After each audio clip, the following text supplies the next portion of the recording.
문제라는 건 해결해야 할 과제를 의미합니다. 여러분에게 문제를 내려고 합니다. 이 그림은 나방들인데요. 나방들이 조명 가까이에 몰려있죠.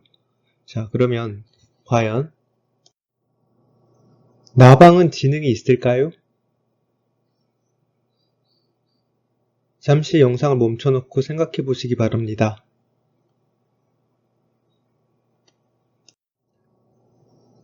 나방이 지능이 있는지 없는지를 알기 위해서는 가장 먼저 지능이 뭔지를 알아야겠죠. 지능이 무엇이다 라고 설명하는 많은 학자들 중에 하워드 가드너라는 사람은 지능을 이렇게 정의했습니다. 가드너는 지능을 두 가지 관점에서 정의를 내렸습니다. 그 첫 번째 정의는 바로 지능이라는 것은 어떤 능력이래요. 바로 문제를 해결할 수 있는 능력을 바로 지능이라고 한대요. 자, 혹은 두 번째 관점 나오죠. 어떤 능력인데 그 능력이 어떤 능력이냐면 산출물을 생성해내는, 창조해내는 능력을 바로 지능이라고 한대요. 어떤 산출물이냐면 가치 있다고 여겨진 산출물, 하나 혹은 둘 이상의 다양한 문화적 배경 상황에서 가치 있다고 여겨지는 산출물을 창조해내는 능력을 지능이라고 한대요. 다시 문제로 돌아와 볼게요.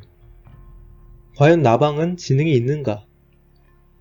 이 질문에 대한 답은 많은 논란의 여지가 있을 수도 있습니다. 하지만 저는 가드너의 관점에서 볼 때 나방은 지능이 없다라고 보는 게 맞다고 생각합니다.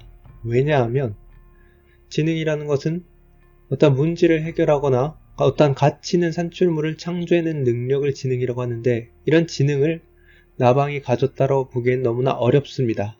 단지 나방은 이 불빛만을 쫓는 본능에 충실한 곤충 그 이상도 그 이하도 아니다라고 봅니다. 네, 이건 왜 우리가 지금 문제에 대해서 이렇게 배우고 있는지에 대해 궁금해하는 학생들에게 답변이 될 수 있겠네요. 프톨레마이오스의 천동설입니다. 기원전부터 중세 사람들은 우주의 중심이 지구다라고 생각을 했어요. 왜? 하늘을 보면은 여러가지 행성들이 이렇게 돌고 있고 우리는 가만히 있는데 이렇게 돌고 있죠. 뿐만 아니라 사과나무를 봅니다. 사과나무에서 이렇게 사과가 툭 떨어집니다. 지구의 중심으로 가 있죠. 자, 반대편, 지구 반대편에 있는 사과나무에서 사과가 떨어집니다. 아래로 떨어지겠죠? 그래서 그 당시 사람들은 생각합니다. 아, 우주의 중심이 지구니까 모든 물체는 지구인 중심을 향하는구나 라고 생각을 했었습니다. 이런 생각에 문제를 제기한 사람이 바로 코페르니쿠스입니다. 코페르니쿠스는 지동설을 주장합니다. 우주의 중심이 지구가 아닌 태양이며 지구는 이렇게 태양 주변을 돌고 있다고 주장합니다. 그리고 지구를 중심으로 달이 이렇게 회전을 하고 있다는 것까지 주장을 하게 되죠. 하지만 선뜻 코페르니쿠스는 이 지동설을 논문 발표하지 못합니다. 여러 사람들 앞에 자신의 주장을 펼치지 못해요. 조용히 자신의 저서에 이렇게 글만 남깁니다. 왜? 코페르니쿠스는 이걸 설명을 못했어요. 태양이 중심이고 지구가 이렇게 공전을 하고 그리고 지구가 팽글팽글 돈다라면 그러면 왜 그 속도감을 우리는 느끼지 못하는 걸까? 그걸 설명을 못했어요. 코페르니쿠스는. 두 번째, 사과나무에서 사과가 이렇게 툭 떨어집니다. 지구 반대편에 있는 사과나무에서도 사과가 아랫방향으로 툭 떨어집니다. 만약에 태양이 중심이라면 모든 물체는 태양으로 향해야 되지 않아?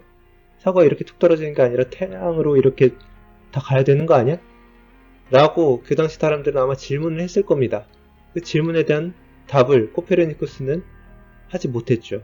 먼 시간이 흘러 이 아이작 뉴턴이 태양을 중심으로 지구가 이렇게 빠르게 돌고 있고 지구가 자전을 한 것을 우리가 그 속도를 느끼지 못하는 이유는 가속도의 법칙 때문이다 라고 뉴턴은 증명을 해냅니다. 뿐만 아니라 사과나무에서 이렇게 사과가 툭 떨어지고 그 다음에 지구 반대편의 사과나무에서도 사과가 떨어진다라면 이렇게 툭 떨어진 이유를 만유인력의 법칙으로 설명을 합니다. 뉴턴은 1643년에 태어났으며 코페르니쿠스는 1543년에 죽었습니다. 이 둘은 만나지 못했죠. 왜 그러면 문제가 중요한가? 코페르니쿠스는 문제를 제시합니다. 문제를 만들어냅니다. 천동설이라는 것이 틀렸다라는 것을 주장하죠. 하지만 그 주장을 100% 설명하지 못합니다. 그럼에도 불구하고 코페르니쿠스의 문제를 이후에 과학자들이 증명해냄으로써 그 이후의 과학 발전에 큰 영향을 끼쳤죠. 여러분이 다양한 문제를 풀 때 문제 이해가 굉장히 중요합니다. 뿐만 아니라 여러분들이 이후에 취업을 위해서 면접을 볼 때도 그 면접관의 질문이 정확하게 뭔지 이해하는 것이 굉장히 중요합니다. 네, 유료 블록 체험 학습장에서 자주 블록들이 사라지는 문제가 생깁니다. 이런 문제 어떻게 해결할까요? 자, 구체적인 상황을 드립니다. 블록 분실 시 책임을 묻겠다라는 안내 방송을 계속 틀어줍니다. 그러자 그 블록 분실의 추세가 조금씩 감소를 하고 있었어요. 하지만 한정판이나 값비싼 블록에 대해서는 계속 블록 분실이 일어나고 있는 상황입니다. 오히려 고객들이 잠재적인 절도범으로 몰고 있다면서 기분이 나빠 환불을 요구하고 있는 상황이에요. 자, 이 문제 어떻게 해결할까요? 활용 자원이 있습니다. CCTV 아르바이트생, 작업대, 안내방송, 블록 정리대, 블록 조립 설명서.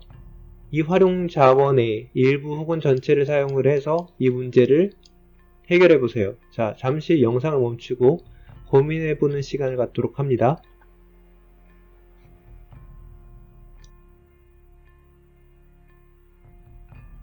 이 문제에 대한 정확한 답은 없습니다.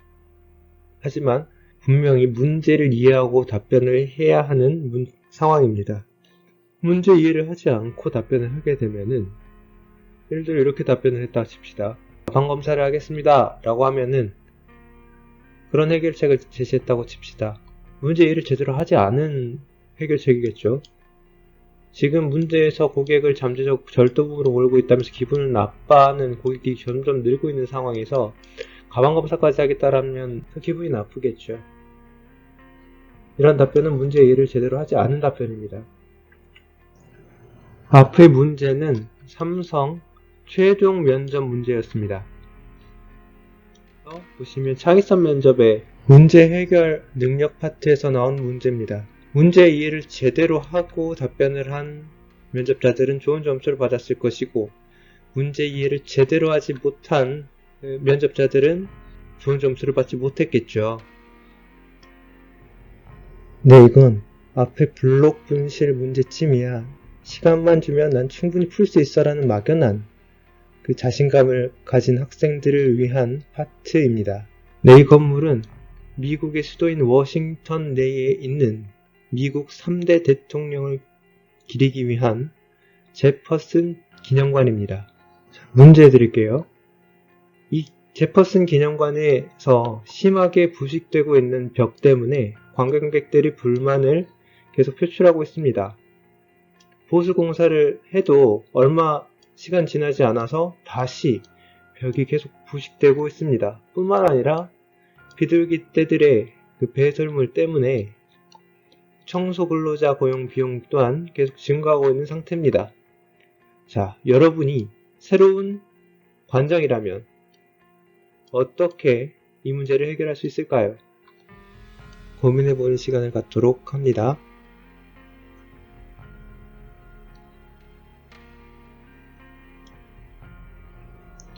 문제 분석해 볼게요. 자, 현재 상태는 어떤 상태인가요?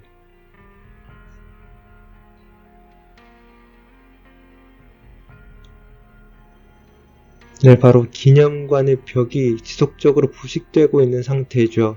자, 그럼 이 문제를 해결하기 위한 최종적인 목표 상태는 어떤 상태일까요?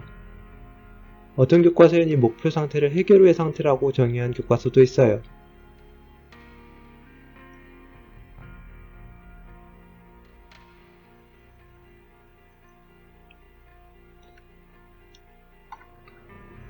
네, 바로 현재 상태를 뒤집으면 되겠죠. 기념관의 벽이 더 이상 지속적으로 부식되지 않는 상태가 바로 목표 상태가 될 것입니다. 자, 이렇게 현재 상태, 목표 상태까지 분석해봤어요. 그러면 이 현재 상태에서 어떻게 하면 목표 상태로 갈지 그 중간 단계가 있겠죠. 그것을 수행해야 할 작업이라고 부릅니다.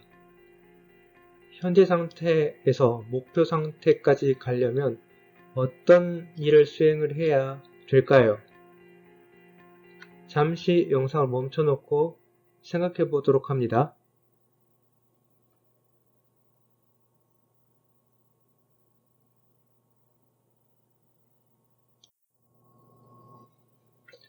아무래도 비둘기들이 계속 배설물을 배출을 하니까 그 배설물을 치우기 위해 청소 근로자들이 벽을 계속 닦겠죠. 닦으면 닦을수록 벽이 어떻게 돼요? 손상되고 부식이 되겠죠. 그래서 이 비둘기들이 오지 않게 하기 위해서 비둘기들에게 먹이를 주면 안 된다는 안내를 실시하면 어떨까요? 네, 실제 기념관에서 이 비둘기한테 먹이를 줘서는 안 된다라는 안내를 실시하고 캠페인도 실시하였습니다. 이렇게 비슷하게 비둘기한테 먹이 주지 말라는 현수막까지 붙였는데도 불구하고 기념관 벽이 계속 부식되고 있는 상태입니다. 자, 그러면 어떻게 목표 상태에 도달할 수 있을까요? 네, 힌트를 드릴게요. 문제가 너무 어려워서. 자, 기념관에 거미들이 서식하고 있습니다. 두 번째 힌트 드릴게요. 기념관에 나방들도 서식하고 있습니다.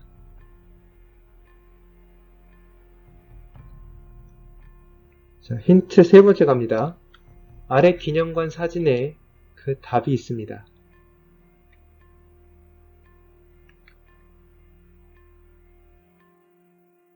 힌트들에 대한 사진들만 모아봤어요. 자, 비둘기한테 먹이를 주지 마세요라는 현수막, 거미, 나방, 그 다음에 이 그림. 어떻게 하면 이 문제를 해결할 수 있을까요? 수행해야 될 작업이 뭘까요?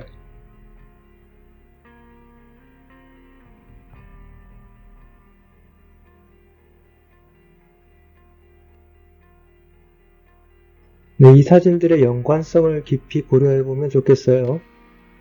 네, 잠시 후에 정답을 공개하도록 하겠습니다.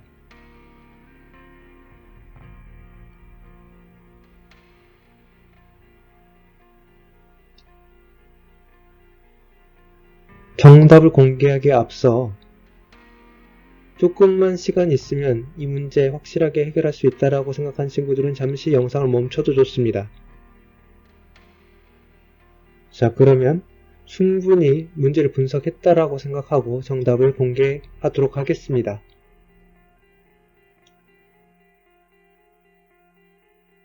답은 나방이 몰리는 시간을 피해서 야간 조명을 켜면 됩니다. 이게 무슨 말이냐? 네, 이 세 번째 그림의 힌트의 핵심은 바로 조명이었습니다. 이 조명이 밝게 비춰지면 나방들이 불빛을 보고 몰리겠죠.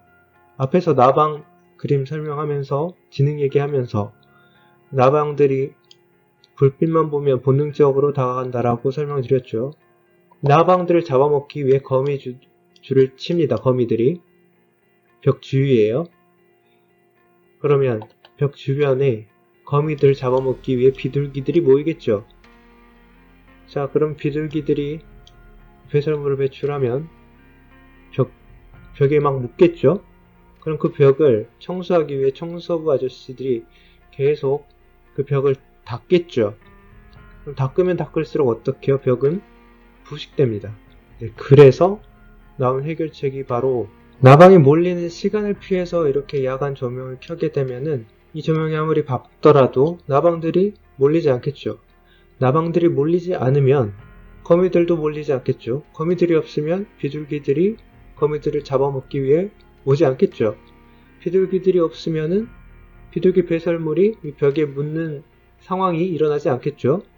벽이 이렇게 깨끗해지면 굳이 청소를 하지 않아도 될 것이며 벽을 박박 긁어서 훼손시키지 않아도 청소하지 않아도 되는 상태가 되는 것이죠. 그래서 목표 상태인 기념관의 벽이 더 이상 지속적으로 부식되지 않는 상태가 유지되는 것입니다. 네, 이 문제는 굉장히 고민을 해야 돼요. 문제 분석을 굉장히 집중해서 여러 번 해야 되는 문제입니다. 네, 이 문제를 통해서 문제 분석이 얼마나 중요한지에 대해서 생각해보는 시간을 가졌습니다. 다음 시간에는 이런 일상생활에서 다양한 복잡한 문제들이 있어요. 이 복잡한 문제를 어떻게 하면 쉽게 해결할 수 있는지 그 방법에 대해서 배워보도록 하는 시간을 갖도록 하겠습니다.